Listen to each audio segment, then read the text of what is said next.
नमस्कार दोस्तों, स्वागत है सभी का आपकी अपनी YouTube channel A to Z fact knowledge में। इस वीडियो में हम बात करने वाले हैं आरआरबी एनटीपीसी 28 दिसंबर जो फर्स्ट शिफ्ट में एग्जाम हुए थे और उसमें जो जीके के क्वेश्चन आए हुए थे उन्हीं क्वेश्चन के बारे में आज की इस वीडियो में हम बात करने वाले हैं, ताकि उसी बेस पर अभी जिनके पेपर बचे हुए हैं उसी बेस पर अपनी तैयारी कर सके कि किस तरह से क्वेश्चन आ रहे हैं इस बार एग्जाम में।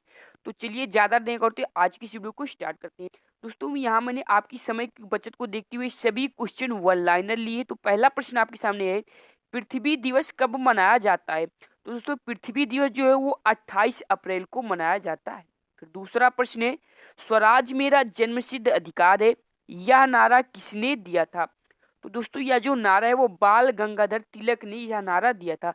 मैंने दोस्तों इसकी एक कंप्लीट इसकी महत्वपूर्ण नारे की एक वीडियो चैनल पर बनाई। अगर आपने उस वीडियो को नहीं देखा, मैं डिस्क्रिप्शन में लिंक दे दूंगा, वहां से अगर आप उस वीडियो को भी देख लेंगे, क्योंकि यहाँ से भी क्वेश्चन बनने के एग्जाम में ज्यादा चांसेस है। फिर तीसरा प्रश्न है, मुक्ति नेशनल पार्क किस राज्य में है? तो यह जो पार्क है वो तमिलनाडु में है। कहाँ पर दोस्तों? तमिलनाडु में है।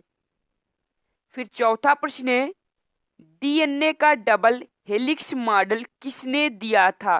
तो यह जो दिया था वो वाटसन और किक ने यह दिया था। दोस्तों मैंने अभी हाल में ही 2 से 3 दिन पहले एक जीव विज्ञान की ऐसी 25 ऐसे सिलेक्टेड क्वेश्चन लिए थे। मैंने उस वाले वीडियो में ये वाले प्रश्न को लिया था। वो 25 क्वेश्चन ऐसे प्रश्न हैं जो कि बार बार रेलवे एनटीपीसी के एग्जाम में बार बार पूछे जाते हैं। उस वीडियो को अभी तक आपने देखा तो उस वीडियो को भी देख लीजिएगा। फिर पांचवा प्रश्न है, भारत का सबसे छोटा जिला कौन सा है? तो यह है माहे, जो कि पांडिचेरी राज्य में है। कहाँ पर है? पांडिचेरी राज्य में स्थित है। फिर अगला प्रश्न है, बिहार के राज्यपाल का क्या नाम है? तो फागू चौहान।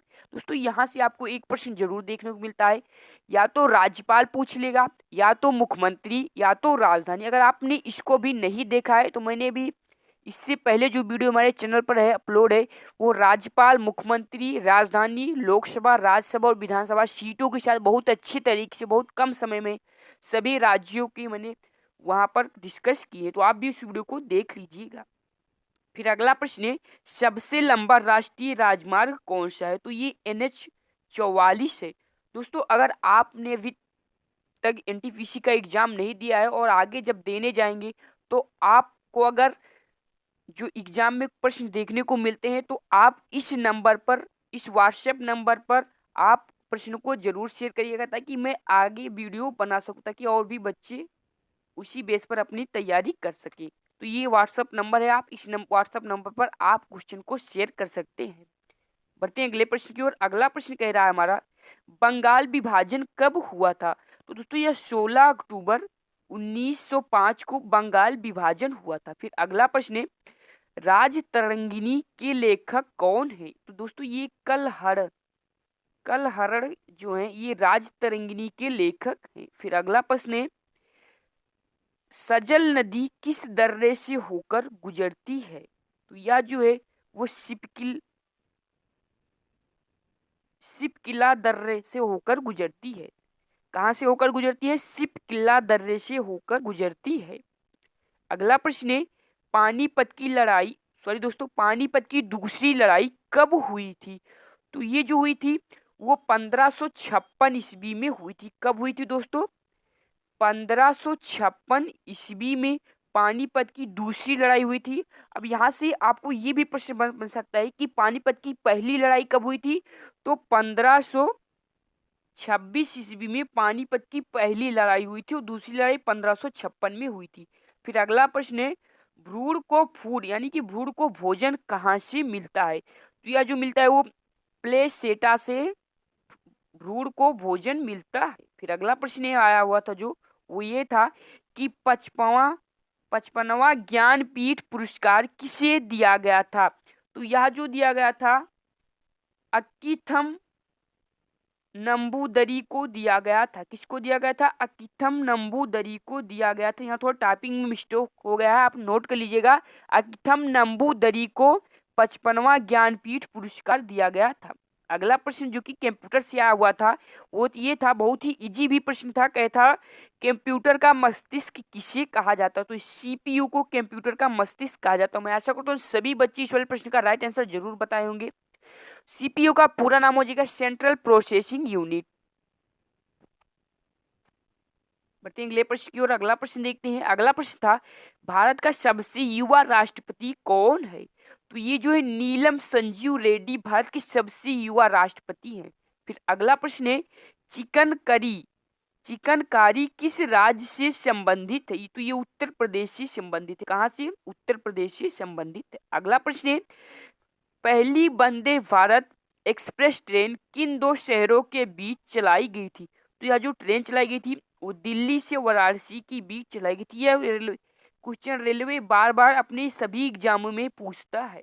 बढ़ते हैं अगले प्रश्न की ओर। दोस्तों अगर वीडियो अच्छा लग रहा है तो वीडियो को लाइक करने के साथ इसे ज़्यादा से ज़्यादा जितना हो सके अपने सभी ग्रुप और दोस्तों में जरूर शेयर करिएगा, ताकि और जो बच्चे जिनका एग्जाम नहीं हुआ इस वीडियो को जरूर देख ले। अगला प्रश्न है भारत के किस राज्य की तट रेखा सबसे लंबी है? गुजरात। दोस्तों गुजरात एक ऐसा राज्य है जिसकी जो तट रेखा है वो सबसे लंबी है। फिर अगला प्रश्न जो आया था वो ये था कौन सा रोग विषाणु से फैलता है? तो चेचक। चेचक जो है दोस्तों ये विषाणु से फैलता है। इस वाले प्रश्न को भी मैंने अभी जल्दी भी अपनी वीडियो में डिस्कस किया। जो टॉप 25 जीव विज्ञान के प्रश्न है उस वीडियो को आप जरूर देख लीजिएगा। अगला प्रश्न है 20वां कह रहा है ओजोन दिवस कब मनाया जाता है? ओजोन दिवस 16 सितंबर को मनाया जाता है। कब मनाया जाता है? 16 सितंबर को मनाया जाता है। दोस्तों अगर आप चाहते हैं कि सभी शिफ्ट के एग्जाम आपको डेली मिलते रहे तो अभी तक आपने हमारे चैनल को सब्सक्राइब नहीं तो प्लीज़ चैनल को सब्सक्राइब करके बेल के आइकन को जरूर प्रेस कर लीजिएगा, ताकि मैं जैसे ही कोई अगली वीडियो अपलोड करूं तो आपके पास नोटिफिकेशन सबसे पहले पहुंचे। अगला प्रश्न है हमारा केचुए का पालन क्या कहलाता है? तो ये जो उर्मी कल्चर कहलाता है। क्या कहलाता है? केचुए का पालन उर्मी कल्चर कहलाता है। अगला प्रश्न है शबरीमाला मंदिर किस राज्य में है? तो यह केरल में है। कहाँ पर दोस्तों? केरल में शबरीमाला मंदिर है। अगला प्रश्न है हमारा कह रहा है सेरी कल्चर किससे संबंधित है? तो ये रेशम कीट पालन से संबंधित है। फिर अगला प्रश्न है 24वां प्रश्न कह रहा है पर्यावरण संरक्षण अधिनियम कब आया था? तो यह 1986 में पर्यावरण संरक्षण अधिनियम आया था। अगला प्रश्न है केंद्रीय आलू अनुसंधान कहाँ है? तो यह जो है वो शिमला है। दोस्तों जितने भी अनुसंधान केंद्र है उसकी मैं एक वीडियो बना दिया हूँ चैनल पर। अभी तक आपने उस वीडियो को नहीं देखा है तो मैं डिस्क्रिप्शन में उसकी भी लिंक दे दूंगा, आप उस वीडियो को भी जरूर देख लीजिएगा। अगला प्रश्न कह रहा है कुंडाकुलम न्यूक्लियर पावर स्टेशन कहाँ है? तो यह तमिलनाडु में। कहाँ पर दोस्तों? तमिलनाडु में है। फिर अगला प्रश्न श्रीनगर, सॉरी दोस्तों यहाँ थोड़ा गलत हो गया, यहाँ था लेह। श्रीनगर को लेह से कौन सा दर्रा जोड़ता है? तो ये जोजिला दर्रा है जो श्रीनगर को लेह से जोड़ता है। बढ़ते हैं अगले प्रश्न की ओर। अगला प्रश्न देखते हैं। जो अगला प्रश्न आया था वो ये था बिम्स्टेक का सदस्य कौन नहीं है? तो दोस्तों आपको जानकारी के लिए बता दें जो बिम्स्टेक है उसमें 7 देश हैं। एक है भारत, नेपाल, भूटान, बांग्लादेश, श्रीलंका, म्यांमार, थाईलैंड। तो ये 7 देश हैं तो बिम्स्टेक के सदस्य हैं, और इनसे अगर कोई अलग देश आए तो आपको उसी को टिक करके आना है। फिर अगला प्रश्न है कह रहा है इसरो का मार्स ऑर्बिटर मिशन कब लॉन्च किया गया? तो 5 अगस्त 2013 को इसरो का मार्स ऑर्बिटर मिशन लॉन्च किया गया था।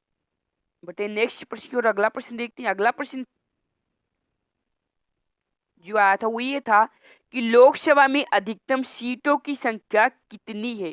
तो 552 अधिकतम सीटों की संख्या है। अगला प्रश्न है जो कि बहुत सारे प्रश्न, इस वाले प्रश्न को ध्यान से सुनिए क्योंकि बहुत सारे बच्चों ने इस वाले प्रश्न को हो सकता है गलत करके आए होंगे।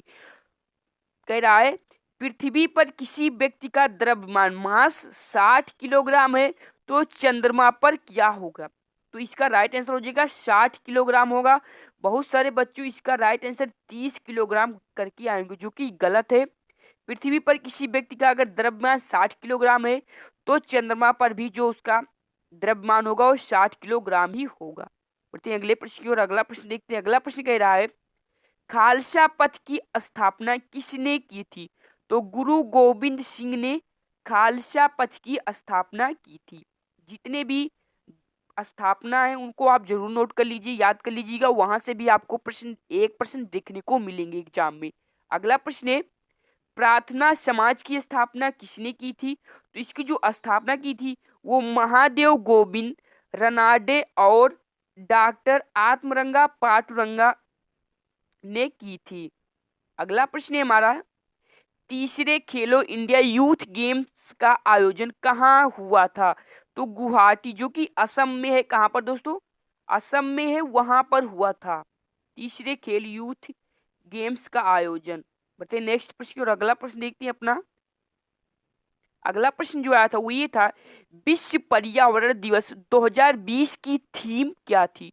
तो इस विश्व पर्यावरण दिवस 2020 की जो थीम थी वो जैव विविधता पर थी।